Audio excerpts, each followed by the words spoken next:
Hello everyone, this is Aluvian and today we make our escape in Mooncrash. Mooncrash was released in June during E3 this year as a DLC for Prey, but it's played as a separate game mode selected from Prey's main menu.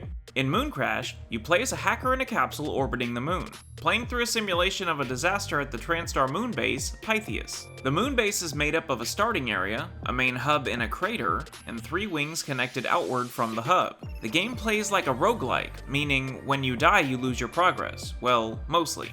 Since it's a simulation, when characters die, they are dead until the simulation is reset, losing all items gained with the exception of installed neuromods or skills and fabricator plans. You're also awarded sim points that you can spend on items you've unlocked for use in your next run. Once reset, you start back at the beginning with empty inventories, so you'll want to take your time to avoid that. But apparently, the simulation is corrupted and gets more corrupted as you go.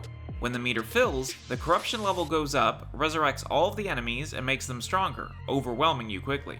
Unfortunately, most of the major strengths of Prey are missing from Mooncrash. The compelling narrative, replaced with very short individual character stories. The atmosphere? Well, it's sort of there, but nowhere near the extent of Prey, and then rendered mostly non-existent because you're constantly rushing through the environments repeatedly.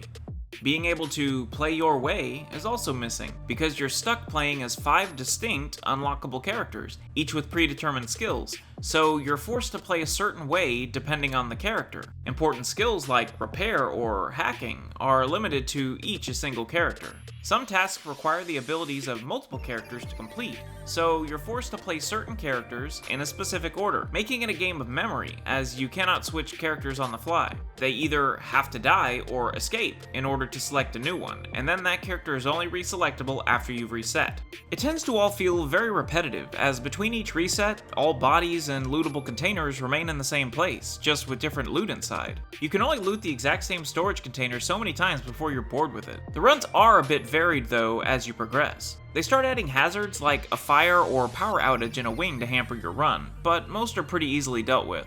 They also added a few new things. Mimics come in more varieties, some having elemental properties like the phantoms do. They included a new enemy, the moon shark, which is the toughest enemy to date, as well as a new Typhon ability learned from it, called Burrow, allowing you to dig under obstacles. Another new addition is weapon skins, which were neat at first, but you have to set them item by item. So if you set a skin on a wrench, but then during your run you collected 5 more better wrenches, you have to set that skin on each wrench you pick up, individually, on every single run.